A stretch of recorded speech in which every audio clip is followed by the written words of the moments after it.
예, 안녕하세요, 학생 여러분. 컴퓨터 통신 세 번째 강의 시작하도록 하겠습니다.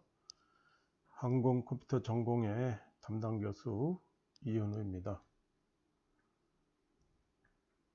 강의 시작에 앞서서 두 번째 강의 잘들 들었나요? 별 문제 없었죠? 그리고 3월 18일에 학교 공지가 떴습니다. 그래서 잘 봤는지 모르겠어요. 예, 그래서 여러분들 공지 보면은 알겠지만 학생들의 동의를 구하라 뭐 이렇게 되어져 있습니다. 근데 뭐 지금 우리 과에 권호영 교수님이 강의 계시죠? 그분이 학생들을 조사들을 좀 해봤다고 그래요. 지금 다 취합은 안 됐는데 일단은 학생들 여러분한테 알려줘야 되잖아요. 그래서 지금 여론 동향을 보니까 비대면 강의를 원하는 것 같습니다. 학생 여러분들이. 그래서 그 4월에는 비대면 강의를 일단 할 예정입니다. 그렇게 알고 있기 바랍니다. 그래서 지금과 똑같이 유튜브 링크를 보고 이 클래스에서 유튜브 링크를 보고 동영상 강의를 시청하기 바랍니다. 이것도 계속 그 학교 측에서 날짜는 지정은 안 했는데요. 지정은 안 했는데 변경이 있으면 추후 공고한다고 그랬거든요. 그러니까 공지사항 잘 보기 바랍니다. 자, 이번 시간부터 드디어 우리 본 교재 TCP/IP 윈도우 소켓 프로그래밍 제1장 네트워크와 소켓 프로그래밍 강의 시작하도록 하겠습니다. 뭐 이제 시간이 충분히 지났으니까 교재 다들 구했겠죠? 이제 시작하겠습니다. 자, 그래서 1장 네트워크와 소켓 프로그램에서는요. TCP/IP 프로토콜의 동작 원리를 보고 두 번째 소켓의 기본 개념을 이해하고 윈도우 소켓의 역사와 특징을 살펴보고 윈도우 소켓 프로그램을 작성하고 실행하는 그 과정을 보도록 하겠습니다. 그래서 먼저 1절 TCP/IP 프로토콜의 개요를 좀 보도록 하겠습니다. 이게 여러분들 앞에 1, 2주에서 우리 TCP/IP 그 얘기했죠. 프로토콜에 대해서. 그래서 중복되는 감이 있습니다. 근데 그래서 이게 건너뛸까 했는데 여기 내가 본 그 1, 2장에서 사용한 그 교재가 사실 있거든요. 내가 지난 학기 썼던 교재인데 용어가 좀 바뀌었더라고요.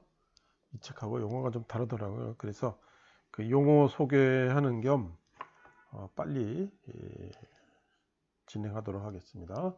자, 인터넷의 구성을 보면은 우리가 호스트 컴퓨터가 있고 그 다음에 그 라우터가 있고 그 다음에 인터넷이 있습니다. 그래서 만약에 우리가 이제 웹브라우저를 가지고 어떤 사이트를 가겠다 그러면 여기 있는 그 4번 호스트겠죠? 이 4번 호스트에 있는 데이터를 우리가 요청을 하는 겁니다.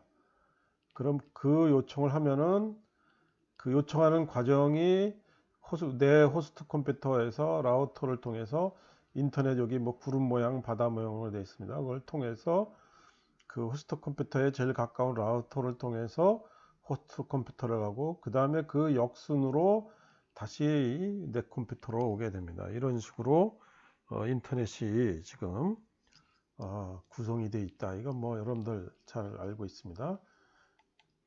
그래서 일단 그 용어를 잠깐 보면은요. 여기 보면은 이제 호스트라고 되어 있죠. 그래서 그 우리가 말하는 컴퓨터 사용자가 사용하고 있는 그 컴퓨터에서 구동되고 있는 응용 프로그램을 수행하는 주체입니다. 다른 말로 컴퓨터가 되겠죠. 그 다음에 라우터라고 하는 녀석들, 이게 그 네트워크의 중요 부속 장비죠. 그래서 서로 데이터들을 이렇게 교환할 수 있는, 데이터를 주고받을 수 있게 도와주는 장비입니다. 그러니까 우리가 그 바깥으로 데이터를, 우리 컴퓨터에 랜 카드가 있잖아요. 그래서 랜 카드에서 그 라우터를 통해서, 그 다음에 그 라우터들의 한 단계가 아니라 여러 단계들을 거칩니다. 왜냐하면은 만약에 미국에서 온다 그러면은, 미국에 있는 웹사이트다 그러면은 이것들이 오면서 신호가 계속 작아지거든요. 그래서 한 번씩 계속 증폭해서 사실 보내줘야 됩니다. 그래서 이런 라우터들을 사용할 수밖에 없다는 거고요. 그래서 라우터와 라우터 간의 그 여러 가지 통신 방식, 그것들도 중요하죠. 그래서 이게 라우터와 라우터, 호스트와 라우터, 호스트와 호스트, 뭐 호스트와 호스트가 그 통신하는 경우는 좀 우리 좀 드물지만 대부분 그 이 세 경우죠. 그래서 이 세 가지 경우에 그 통신, 그러니까 데이터를 교환할 수 있게 하는 규약, 약속을 우리가 통신 프로토콜이라 부르고, 그 프로토콜의 우리 대표가 바로 뭐냐면은 TCP/IP 프로토콜이 되겠습니다. 이것도 우리 지난 시간 2시간 동안에 그 자세하게 얘기한 녀석이죠. 그래서 인터넷의 핵심 프로토콜인 TCP하고 IP를 포함한 프로토콜이 되겠고요. 그 다음에 이게 유닉스가 최초로 운영체계 내에서 구현 들어가 있습니다. 운영체계 내에 아예 포함시켜져 버렸습니다. 그래서 그걸 따서 우리 그 컴퓨터, 윈도우 컴퓨터에서도 이 TCP 프로토콜이 그냥 설치하면은 자동적으로 깔려져 있습니다. 이게 프로토콜 프로그램이. 그리고 지난 시간에도 얘기했지만 마치 물리적으로 전용 회선이 연결되어 있는 것처럼 가상의 연결 통로를 설정한다. 가상 회선을 하고, 그 다음에 자세하게 설명을 우리가 건너뛰겠습니다만 흐름 제어, 오류 제어, 혼잡 제어, 이런 것들도 우리 한 챕터씩, 교과서로 보면 한 챕터씩 할당될 정도로 중요한 주제들입니다. 이가 근데 어떻게 흐름을 제어할 건가, 오류가 있으면 어떻게 제어할 건가, 그 다음에 혼잡하면 어떻게 제어할 건가, 뭐 그런 내용들입니다.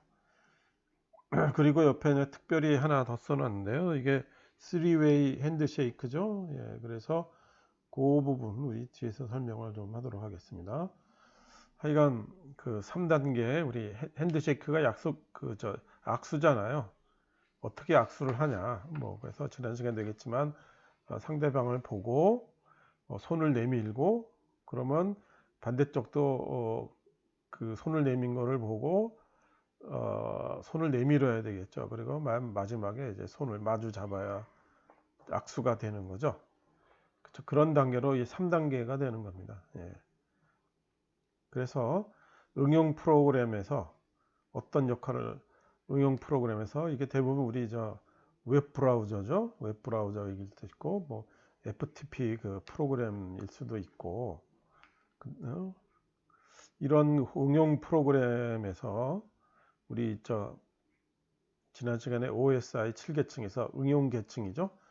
응용 계층에서 TCP/IP 프로토콜을 이용을 해서 라우터와 연결이 됩니다. 그래서 라우터가 다시 다른 라우터를 통해서 우리가 원하는 그 데이터를 가지고 있는 그 호스트 컴퓨터에 다시 연결이 되는데, 그 호스트 컴퓨터도 역시 그 웹서버 역할을 하려고 그러면은 웹서버 응용 프로그램이 또 있어야 됩니다. 깔아야 되겠, 설치가 되어 있어야 되고, 그것도 역시 TCP/IP 프로토콜을 통해서 라우터랑 연결이 되어 있다는 거죠. 자, TCP/IP의 이게 구조를 보면은 우리 응용 계층이라고 됐죠. 아까 한번 응용 프로그램입니다. 그래서 웹 브라우저니 뭐 텔넷이니 FTP니 이런 게 돼 있고요. 그 다음에 전송 계층이 우리 TCP 봅니다. 이게 지난 시간에 에서는 우리가 수송 계층이라고 번역했죠. 이게 트랜스포트입니다.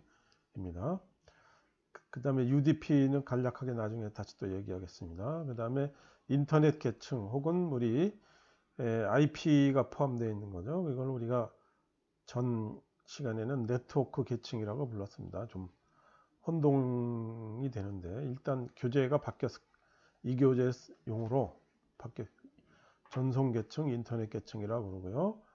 그 다음에 장치 드라이버, 네트워크, 하드웨어에 대한 네트워크, 접근 계층 이렇게 우리가 분류를 하도록 하겠습니다. 이게 지난 시간에 설명한 OSI 7개 계층 모델에서 이 4개를 보여주는 겁니다. 그래서 데이터 링크 계층 맨 아래에 있는 거를 보면은요, 물리적인 네트워크를 통해서 우리가 데이터를 송수신 하는 거고요. 그래서 네트워크 하드웨어가만 있으면 안 되고 그 네트워크 하드웨어를 구동할 수 있는 그 장치 드라이버가 있어야 되겠죠. 그래서 그 드라이버까지 포함한 그 네트워크 접근 계층입니다. 그리고 거기 자체 내에서 물리적인 주소가 가지고 있는데 이걸 48비트 주소를 우리가 사용한다고 그럽니다. 그 다음에 인터넷 계층, 우리 지난 시간에 우리가 네트워크 계층이라고 불렀던 거, 이게 그 네트워크 접근 계층의 도움을 받아서 데이터를 목적지 호스트까지 전달하는 그런 역할을 하고 있습니다. 그래서 그 IP 주소가 당연히 있어야 되겠죠. 그래서 어디로 가려고 하는지, 그 다음에 그 라우터가 포함되어져 있습니다. 그래서 IP 주소라는 게 우리 말 그대로 우리 데이터를 보내주는 그 서버에 가지고 있는 정의된 논리적 주소입니다. 이진수로 가지고 있고 그 32비트로 표현이 된다고 그랬죠. 그래서 모든 그 서버들은 유일한 주소를 가지고 있어야 되겠죠. 그 다음에 라우팅이라고 하는 개념은 우리가 데이터를 목적지까지 전달해주는 그 일련의 과정들 그리고 일련의 작업들이 됩니다. 그래서 호스트에서 라우터에서 다시 라우터, 그렇죠? 라우터를 여러 단계 거치고 그 다음에 마지막에 라우터에서 다시 또 다른 서버까지 되게 되어 있습니다. 그래서 이게 그 전달해주는 역할을 하게 되고, 그래서 그 라우터는 그냥 단순히 전달하는 것이 아니라 어느 정도의 판단 능력을 가지고 있어야 돼요. 그래서 라우팅에 필요한 정보를 수집해서 어떤 경로는 되고 어떤 경로는 안 되고 이런 것들을 좀 알고 있어야 된다는 거죠. 그래서 이 경로를 통해서 저 경로로 가자는 게 잡혀져 있습니다. 보통의 우리 라우터 하나면은 우리 이제 그 실습실 기준으로 하면은 우리 실습실 내의 라우터, 그 다음에 그 공학관 라우터, 그 다음에 대학 본부, 그쵸, 전사실이죠. 그 다음에 이게 어디로 돼 있냐면은 우리 대전에 있는 충남대학 밑으로 들어가 있어요. 미안합니다. 그래서 충남대학교에서 다시 이제 한국 그 데이터 백본이라고 그러는데 그쪽으로 또 연결이 되어져 있습니다. 그래서 거기서 다시 전 세계로 빠져나가게 되겠죠. 자, 그 다음에 TCP 프로토콜은 전송 계층에 해당되는 겁니다. 그래서 최종 목적지가 어디냐 하면은 우리가 서버를 생각하니까 서버하는 웹 서빙 해주는 그 프로그램입니다. 그걸 지정을 하고 그래서 최종 목적지를 지정하고 오류 없이 데이터를 전송해야 됩니다. 그러니까 오류가 있으면은 안 되겠죠. 그래서 이게 오류가 없어야 하는 것도 TCP/IP의 신뢰성이란 측면에서 굉장히 중요한 겁니다. 그래서 TCP/IP의 중요한 TCP 프로토콜의 중요 특징이 이 오류가 없게, 그리고 만약에 저쪽에서 전달이 안 됐다 그러면 재전송까지 할 수 있게 그렇게 해줍니다. 그리고 주소는 우리 나중에 정리하겠지만 포트를 지정하고요. 그 대표적인 게 TCPI고 UDP가 되겠습니다. TCP는 우리 계속 지난 시간에 얘기했죠. 그래서 연결형, 아까 얘기한 가상의 선행입니다. 그래서 오류를 오류를 우리가 이제 제어할 수가 있어요. 그래서 만약에 저쪽에서 받은 것이 잘못됐다. 우리 이제 그 CRC 체크섬이라고 그러는데 그걸 해서 재전송해야 된다. 그리고 저쪽에서 못 받는 경우가 있죠. 우리 이제 말하자면 전송 완료 억노리지먼트를 못 받는 경우에는 다시 보내준다 이 말입니다. 그리고 1대1 통신이 기반입니다. 그리고 데이터가 이게 바이트 스트리밍 형태다. 데이터의 경계 구분을 안 한다는 거 있고, 그 다음에 UDP는요, 여러분들 혹시 들어봤는지 모르겠어요. 우리 P2P 프로그램 있죠? 우리 비속어로 이제 하는 피어 투 피어 P2P 프로그램에서 많이들 사용하는 프로토콜입니다. 그래서 연결 설정 없이 우리 통신이 됩니다. 이게 말 그대로 그냥 확 뿌리는 겁니다. 저쪽에서 받는지 안 받는지 확인 안 되고, 그래서 신뢰성 없는 데이터를 전송을 합니다. 그리고 일대다도 대신에 일대다가 가능하다 이 말입니다. 그리고 데이터 경계도 구분해서 데이터그램 서비스가 되겠습니다. 데이터 경계 구분 안 하고 이런 거 시간 관계상 더 자세하게 설명하지는 않겠어요. 여러분들 관심 있는 학생들 좀 더 보기 바랍니다. 그 다음에 응용 계층이죠. 이게 우리 다른 말로 그냥 응용 프로그램이다 이렇게 생각하면 되겠습니다. 아까 말한 듯이 웹 브라우저, 그 다음에 서버면 웹 서버 프로그램, 마이크로소프트 사시면 IIE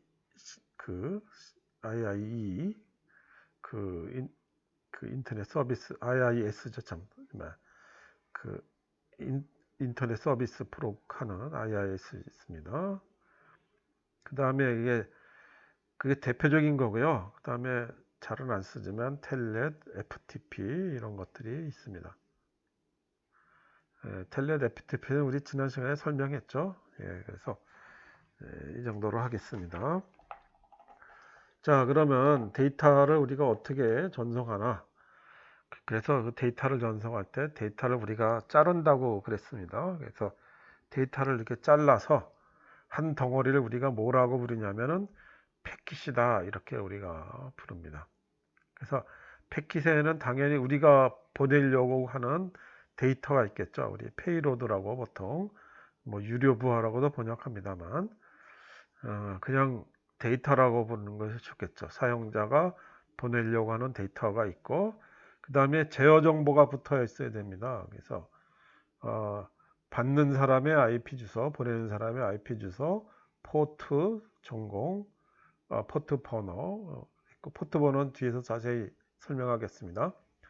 그 다음에 오류 체크, 우리 CRC 체크썸이고 붙고 있고요. 그 다음에 경우에 따라서 뒤에 트레일러가 붙고 있습니다. 이게 이더넷인 경우에 그렇게 되는데요.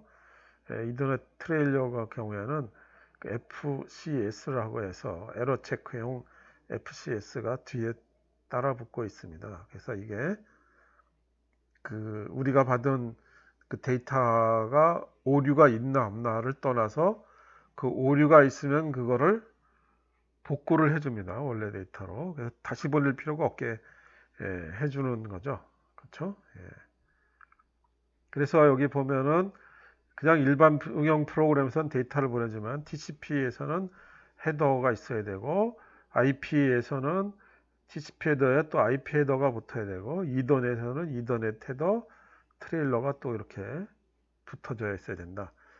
이게 각각의 경우에 제어 정보가 이렇게 추가가 되기 때문에 그렇습니다. 그래서 실제의 데이터만큼 각종 이런 제어 정보, 그 다음에 오류 확인, 교정 이런 것들이 덕지덕지 붙어서 굉장히 실제의 데이터보다는 좀 작지만 못지않게 큰 데이터를 앞뒤로 붙여서 보내주게 됩니다. 이래야 신뢰성 있는 데이터를 주고받을 수 있게 됩니다. 신뢰성 있게. 그리고 오류도 없게. 그러면 각종 주소가 있기 때문에 흐름 제어, 혼잡 제어 이런 것들이 다 가능해집니다. 이런 것들이 있기 때문에요. 그래서 뭐 이것도 우리 지난 시간에 갔지만 응용 프로그램 설명한 내용이죠. 예. 더 자세하게 설명하고 붙어 있는데 설명을 이미 했습니다. 그 다음에 우리 밑에 그림을 보면은 응용 프로그램에서는 마치 우리 웹브라우저가 저쪽 서버에서 바로 연결되어 있는 것처럼 동작을 하게 됩니다. 그렇죠? 응용 프로그램, 응용 계층, 전송 계층에서는요 이렇게 되는데 인터넷 계층을 실제로 일어나는 일이죠. 인터넷 계층과 네트워크 접근 계층에서는 실제 상황을 보면은 라우터를 통해서 호스트와 라우터를 통해서 연결이 됩니다. 그걸 필요하면은 IP 주소와 라우팅 기능을 사용한다.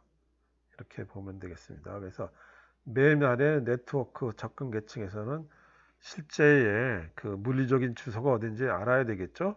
예, 그래서 이런 식으로 계층별로 나눠서 역할을 구분해서 개념적으로 설명을 하고 있습니다. 이렇게 데이터가 전송이 된다 거죠. 그 다음에 IP 프로토콜에서 우리 이제 지난 시간에 설명했죠. 간단하게 하겠습니다.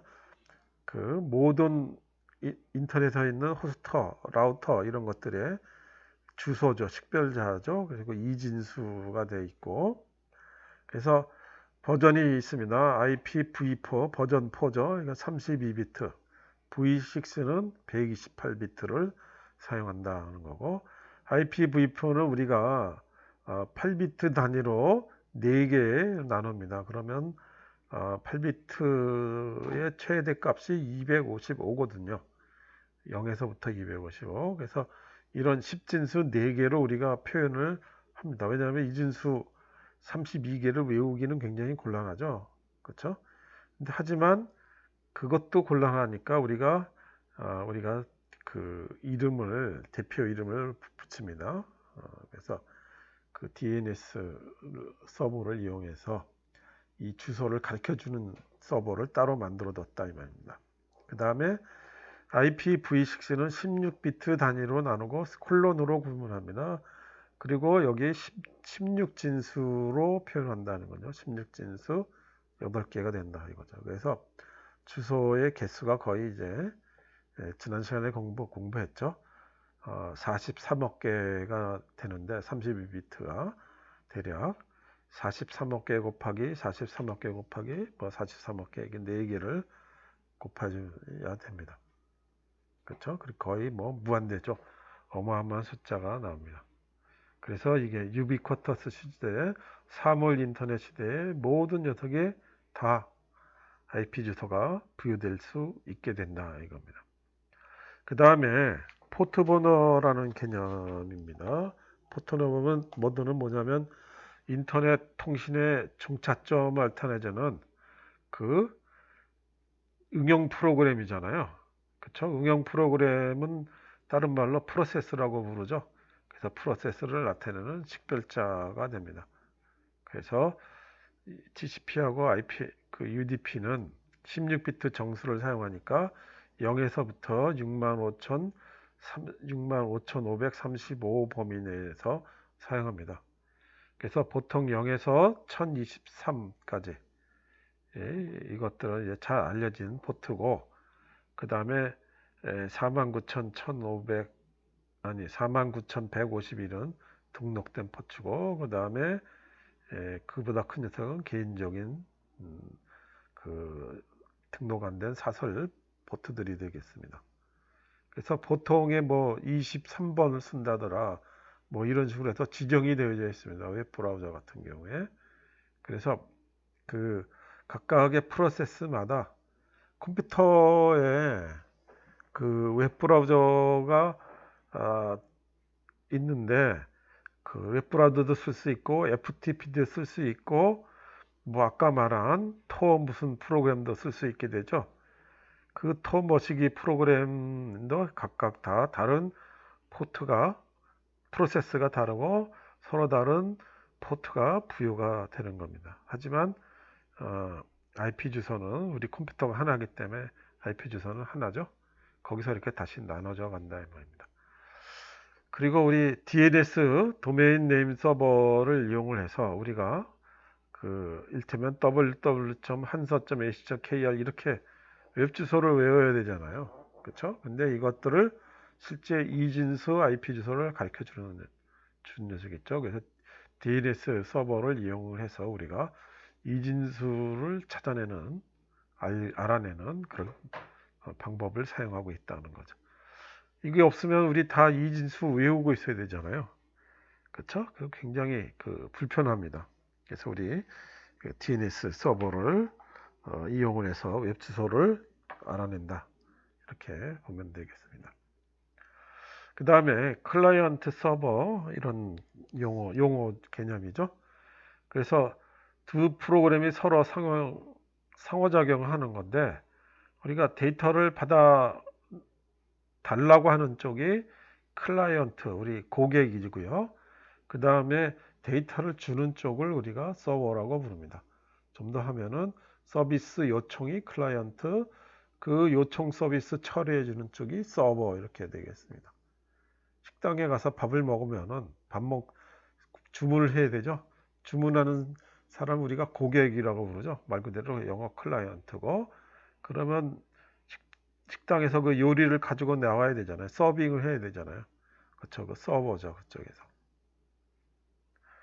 자, 이렇게 해서 인터넷 개념 간략하게 했습니다. 이미 우리 2시간에 걸쳐서 앞에서 이미 했으니까 굉장히 좀 추마간상격으로 넘어갔습니다. 드디어 이제 2절 소켓의 개념으로 들어가겠습니다. 소켓이란 단어 우리 어디서 쓰나요? 예? 소켓. 여러분도 우리 가장 많이 소켓 쓰는 데가 무슨 전구 끼우는데 우리 소켓 쓰잖아요. 그렇죠? 소켓에 끼워라. 그렇죠? 예. 요즘은 백일 전구 같은 거 많이 안 쓰지만 뭐 LED 등 같은 경우도 이렇게 소켓에 끼워서 넣어야 연결을 해야 되겠죠. 그래서 그 통신에서의 소켓은 뭐냐? 우리 가상적으로 물리적으로 우리가 이제 소켓을 뭘 이렇게 끼워서 뭘 연결하는 개념을 우리가 그 개념을 빌려와서 소켓이라는 단어를 쓰기로 한 겁니다. 원래 컴퓨터 통신 이런 거를 제일 먼저 그 소위 말해서 상용화해서 TCP/IP가 나오기 전에 했던 그 상용화해서 썼던 데가 미국의 AT&T라고 통신회사입니다. 전화 그 통신회사죠. 그래서 이게 지난 시간에도 설명했지만 이 프로그램도 돈 받고 팔려고 그러니까 공짜로 TCP/IP를 만들어서 배포를 해버렸죠. 그렇죠? 그래서 근데 처음에 이런 것들을 했던 것들이 전화기 통신회사 전화회사였기 때문에 굉장히 비율을 많이 들고 있었고 비율도 굉장히 적절합니다.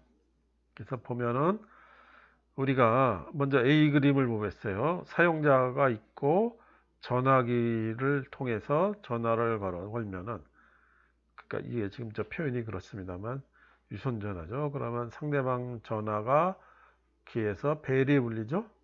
벨이 울리고 그러면 그걸 보고 이제 사용자가 수화기를 들고 통신을 하죠. 그렇죠. 그러면 이제 어떻게 되겠습니까? 선이 이렇게 마치 연결된 것처럼 선이 연결이 된 것처럼 전화통화를 할 수 있게 되겠죠. 이게 마찬가지입니다. 이 사용자에 해당하는 것이 우리 응용 프로그램입니다.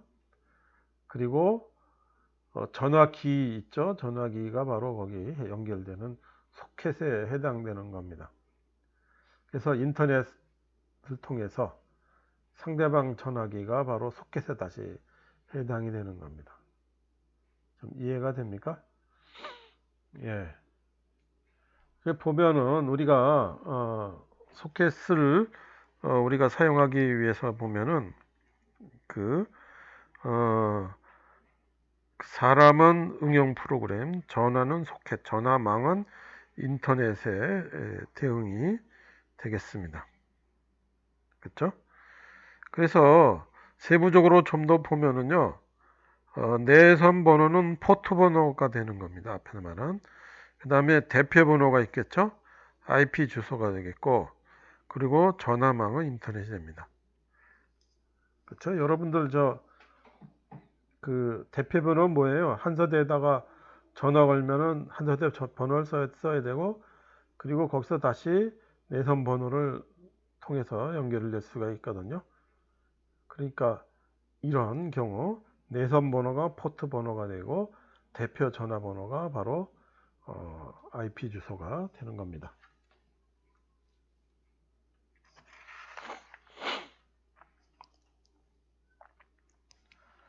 자, 그 다음에 우리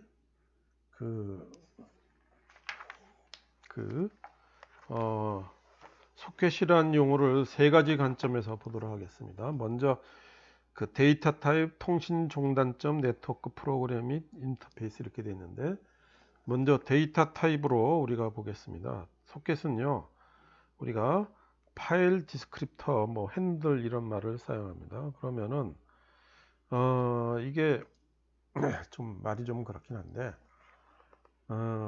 원래 유닉스에서 이게 처음 시작됐다 그랬죠. 그래서 이게 원래 유닉스에 맞춰져서 이 소켓 프로그래밍이 원래 되어져 있습니다. 그거를 이제 윈도우에다가 이렇게 다시 이식을 좀 한 거거든요. 그래서 개념적이 유닉스에서는 굉장히 유닉스를 사용해 보고 깔고 사용하고 그런 프로그램 해본 사람들 입장에서 보면은 그 용어들이 좀 쉬운데, 윈도우에서는 이런 것들이 좀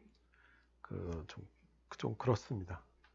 그래서 하여간 그 파일을 우리가 하나 개념적으로 보면은 파일을 하나 열고, 그렇죠? 그래서 int fd 오픈 파일을 하나 열고, 그 다음에 그 파일에 fd가 파일을 상징하죠. 거기다가 데이터를 읽고 데이터를 쓰고, 이런 식으로 우리가 fd라는 걸 하나 만들잖아요. 우리 실행기지나 이런 실행기지에서 했던 내용입니다. 여러분들 혹시 안 배웠으면은 실행기지 책 다시 한번 좀 보기 바랍니다. 그래서 이런 식으로 소켓 대문자입니다. 소켓 대문자로 쓰고, 그 다음에 SOC 하고 이퀄 소켓하고 여러 가지 옵션들을 걸어줍니다. 이렇게 되면은 소켓을 만드는 겁니다. 이렇게 해서. 그러면 그 소켓을 이용을 해서 RECV가 이제 리시브입니다. 그 소켓을 이용해서 데이터를 받고, 여기 뒤에 점점점은 옵션이에요. 그 다음에 데이터를 보내는 게 send 이렇게 되어져 있습니다.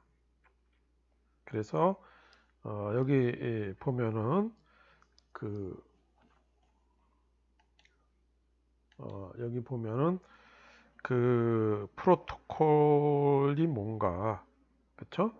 IP 주소가 뭔가, 포트 번호가 뭔가, 이런 것들이 좀 있어야 되는 겁니다. 그래서 그런 데이터들을 주고받는 입장에서 보면은 소켓을 이해해야 하는 관점이 되겠죠. 그 다음에 통신 종단점입니다. 통신 종단이라는 게 뭐예요? 끝점이죠. 엔드 포인트죠. 그렇죠? 그래서 통신의 출발과 도착이다. 이렇게 봅니다. 시작과 끝이다 이렇게 되는 거죠. 그래서 밑에 그림을 한번 보기 바랍니다. 밑에 그림을 보면은 클라이언트 우리 샌드 석 있고요. 그 다음에 그 리시브 석 있죠. 그래서 데이터를 우리가 주고받는 거죠. 그래서 보면은 실제로 클라이언트와 서버의 소켓이 마치 우리 소켓이 쫙 맞춰서 끼워져 있는 것처럼 이렇게 연결되어 있는 것처럼 생각하고 가상회선이죠. 그래서 생각하고 데이터를 주고받고요. 그러면 당연히 무슨 프로토콜을 사용하냐? TCP/IP를 사용한다더라. IP 주소가 뭐냐? 147점 뭐 얼마더라. 포트 번호가 얼마더라. 이렇게 우리가 되는 겁니다. 그래서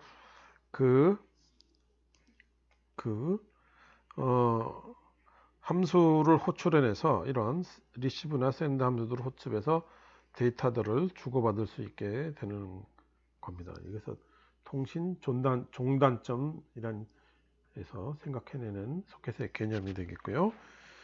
그 다음에 세 번째가 네트워크 프로그래밍 인터페이스라는 그런 개념입니다. 그래서 TCP/IP 그 프로토콜이라는 점에서 소켓은요 네트워크 프로그래밍 인터페이스에 불과합니다. 그래서 양쪽에 모두 소켓을 사용해야 될 필요가 없는 경우고, 둘 다 같은 프로토콜을 사용한다 그러면 그냥 절차에 따라서 데이터를 주고받으면 돼요. 그래서 TCP/IP 프로토콜에서 보면은요 소켓은 응용 계층과 전송 계층 그 사이점에 위치한다 이렇게 보면 되겠습니다. 그래서 그 전송 계층과 TCP/IP죠 건너뛰고 곧바로 인터넷 계층 IP를 사용할 수도 있게 되는 겁니다. 이렇게 되어 있는 거죠. 자, 이렇게 해서 우리 이제 3절 윈도우 소켓으로 갑니다. 벌써 이게 시작한 지 37분이 넘었네요. 자, 원래 우리 이 소켓이라고 하는 개념은 유닉스 운영체제, 버클리 유닉스 운영체제 내에서 이게 포함이 되어져 있는 거고, 그래서 버클리 유닉스 운영체계를 버클리 대학이 미국의 버클리 대학입니다. 그래서 그 공개를 했어요. 소스를 다 공개를 하고 했습니다. 그래서 그 운영체계 내에서 그 안에 들어가 있는 컴퓨터 통신용 프로그래밍 인터페이스가 되고, 그거를 이제 윈도우 환경에서 쓸 수 있게 해야 되겠죠. 그래서 그거를 우리가 윈도우 소켓이라고 부릅니다. 윈도우 환경. 그래서 줄여서 윈속이라고 우리가 부릅니다. 그리고 이제 그 윈도우 95, 마이크로소프트 윈도우 95부터 이게 정식으로 포함돼서 운영체계 내 안에 포함돼서 제공하고 주고 있다는 겁니다. 그러니까 운영체계 깔면은 새로 추가로 설치할 필요가 없다는 얘기죠. 그래서 윈도우는요 우리 DLL이라고 해서 다이나믹 링크 라이브러리라고 부르는 녀석이죠. 그래서 대부분의 기능이 제공이 됩니다. 그래서 DLL 초기화와 종료 작업을 위한 함수가 필요하다는 거고, 그 다음에 윈도우 프로그램은 대개 GUI죠. GUI가 뭡니까? 그래픽 유저 인터페이스의 약자죠. 그래서 여러분들 이제 무슨 뜻이에요? 여기 우리 마우스로 이렇게 그 썸네일을 우리가 클릭하면 아이콘들을 우리가 클릭하면은 어디 원하는 기능 프로그램이 구동이 되잖아요. 그렇죠? 그래서 이게 그 GUI를 위한 확장 함수가 또 필요하고요. 그 다음에 운영체계 차원에서 멀티 스레드를 지원합니다. 그래서 그 멀티스레드란 뭐예요? 여러 개를 한꺼번에 그 구동시킬 수 있다는 얘기죠. 그래서 멀티스레드 환경에서 동작하는 구조하고 이를 위한 함수가 또 필요하다는 겁니다. 자, 그리고 이 책이 좀 오래된 책이라 윈도우 95니 뭐 윈도우 98, 뭐 윈도우 비스타, 뭐 윈도우 C 이런 것들이 나오는데요. 이게 거기에 들어가 있는 윈속 버전이에요.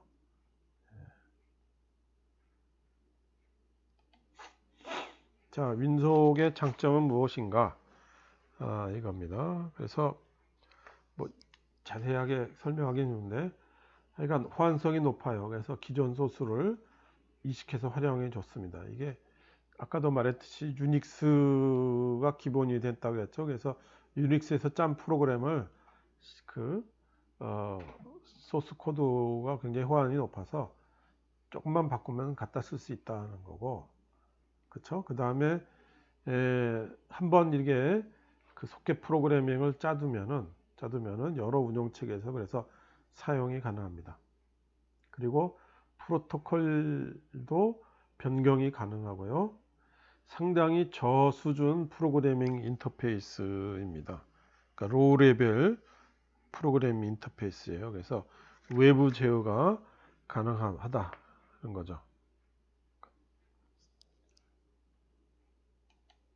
단점은 응용 프로그램 수준의 프로토콜은 프로그래머가 직접 설계를 해야 됩니다. 그러니까 주고받는 데이터들이 있죠. 그 데이터들의 형식이 뭔가, 전송 절차가 어떻게 되나, 이런 것들을 고려를 해서 설계자가 그러니까 잘 알고 짜야 된다는 얘기죠. 그 다음에 서로 다른 바이트 오더링 방식을 사용하거나 32비트, 64비트 등 서로 다른 호스트끼리 통신하는 경우도 있을 경우에는 응용 프로그래밍 수준에서 데이터 변환을 처리를 해야 된다는 거죠. 이것도 좀 상당히 불편합니다. 이게 전부 다 32비트, 64비트 이렇게 통일됐으면 좋겠는데 그렇지 않다 이 말이죠. 자, 소켓의 구조를 한번 보도록 하겠습니다. 이 소켓을 보면은 윈속 1몇 하고 2.0 이렇게 구분이 되어져 있고요. 그래서 그 윈속 .dl에는 16비트고 그 다음에 w-싹 32.dl을 이게 32비트인 거예요. 이게 참 저한테는 향수가 불러지는 옛날 이름들입니다. 지금 얘네들은 다 고요. 지금은 ws2 언더바 32.dl입니다. ws가 이제 윈속의 약자죠. 윈속 버전이 2죠. 32비트라는 뜻에서 32비트가 들어가 있게 되겠습니다. 그래서 그 대부분 요거를 파란색으로 된 요거를 사용한다는 거. 자, 그 다음에 이제 그 윈도우 소켓 프로그램을 한번 맛보기를 보자 이 말입니다. 그래서 이게 당연히 여러분들 컴퓨터에 지금 비주얼 스튜디오가 깔려져 있다라고 보죠. 그래서 이 책은 지금 오래된 책이라 비주얼 스튜디오 2010이에요. 근데 여러분들 보면은 지금 보통 2017 깔려져 있습니까? 2019 깔려져 있습니까? 최신판 깔려도 크게 다르지가 않습니다. 그래서 파일 새로 만들기 프로젝트를 하면은 이게 새로운 프로젝트가 생성이 되죠. 그 다음에 윈32 콘솔 응용 프로그램을 하고 밑에다는 여기 이게 서버라고 합니다. 그렇죠? 이제 윈32 콘솔 이걸 쓰면 됩니다. 그 다음에 우리 프로그래밍을 우리가 이렇게 됐고 여기 빈 프로젝트라는 거 체크가 되어 있어야 되는 거고, 그 다음에 이제 맨 오른쪽에 있죠. 솔루션 탐색기. 우리 이제 2019나 17 같은 경우에는 거기서 추가 새 항목을 하고 그 다음에 이름을 이제 CPP를 선택하고 이름을 서버로 하고 입력하고 추가 버튼을 우리가 눌러주게 됩니다. 그러니까 이런 식으로요. CPP를 선택하고 서버를 이렇게 눌러줍니다. 이건 뭐 다 아는 내용이죠. 처음 프로젝트 할 때. 그 다음에 여기서 주의해야 되는 게 이게 속성이에요. 이렇게 그 속성을 한번 눌러주고 그 다음에 여기서 보면은 여기 우리 저 일반 있죠. 일반에 여기 보면은 문자 집합이라는 거 있죠. 그 링커에 거기서 멀티바이트 문자 집합 사용으로 변경합니다. 멀티바이트 이거 해주고, 그쵸? 그 다음에 그 링커에서 추가 종속성 항목에 우리가 아까 말한 ws2 언더바 32.lib를 우리가 입력하고 확인 버튼을 눌러줍니다. 이렇게 해야 윈속이 가능하게 되는 겁니다. 그쵸? 그래서 이렇게 하면은 좀 뭡니까, 좀 이런 식으로 해야 되는데 조금 불편할 경우가 있죠. 그래서 여기 그 뭐 소스 코드에 이런 식으로 한번 한 줄을 넣으면 됩니다. 이건 뭐 나중에 보도록 하겠습니다.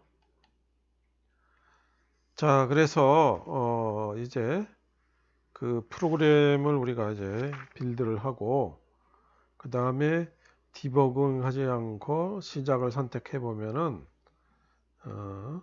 그 파이어월을 허용하라는 알림 메시지가 뜨죠. 그래서 우리가 허용을 하고 그러면 이제 서버로 동작을 할 수가 있습니다. 우리가. 그래서 거기에 우리가 이제 텔넷 뭐 그 서버 IP 주소 900을 있죠. 교과서에 이름이 나와 있죠. 127.0.0.1 포트 번호 뭐 그 49,165입니다. 이런 식으로 차면은 뭐 입력하면은 그 다른 PC에서 이렇게 되겠죠. 그렇죠? 이런 식으로 우리가 소켓 프로그램이 연결이 되겠습니다. 이거 뭐 맛보기니까 환경 설정 요거 여러분들 잘 하라는 그런 뜻이 되겠습니다. 그 뒤에 여러분들 뭐 코딩 스타일 있죠. 이런 것들 한번 그 교과서 43페이지입니다. 거기를 좀 잘 교과서 43페이지를 잘 보기 바라겠습니다. 뭐 여기선 지금 저 시간이 다 돼 가서는 시간이 너무 많이 갔네요. 예, 다 돼서 여기까지만 하도록 하겠습니다. 교과서 43페이지, 44페이지 그 부분 잘 보기 바랍니다. 자, 이렇게 해서 우리가 교과서 1장을 마치도록 하겠습니다. 다음 시간에는 이제 본격적으로 윈도우 소켓 시작하기 2장으로 들어가서 우리가 이제 그 C 프로그램을 직접 짜서 연습해 보도록 하죠. 실습해 보도록 하죠. 그래서 여러분들한테 미안한 게 우리 지금 파워포인트 여기 띄우는 거는 비주얼 스튜디오 2010이라 그랬죠. 그래서 뭐 지금 처음 하는 1학년 같으면 일일이 내가 바꿨을 텐데 지금 여러분들 3학년이잖아요. 비주얼 스튜디오 많이 써봤으니까 벌써 써본 지 2년, 3년 이렇게 됐을 거 아니에요. 그러니까 뭘 하는 얘기인지 알겠죠? 그렇죠? 주의하라는 거는 여기 속성에서 멀티바이트 그 다음에 ws2 언더바 32.lib 이거를 꼭 해줘야 된다는 것만 기억해 주면 되겠습니다. 그래서 뭐 안 돼요 이러는 사람들은 없겠죠? 그렇죠? 예. 거기에 맞춰서 하기 바라겠습니다. 자, 그래서 리포트는 윈속의 장점과 단점 여기 본문 중에도 있고 그 강의 교재도 있습니다. 그래서 그걸 간략하게 설명하고 한 페이지면 되겠죠. 이 클래스로 제출해 주기 바랍니다. 예, 다음 시간에 드디어 본 교재 다시 2장으로 가서 윈도우 소켓 프로그래밍 본격적으로 이제 우리 시작하도록 하겠습니다. 여러분 안녕.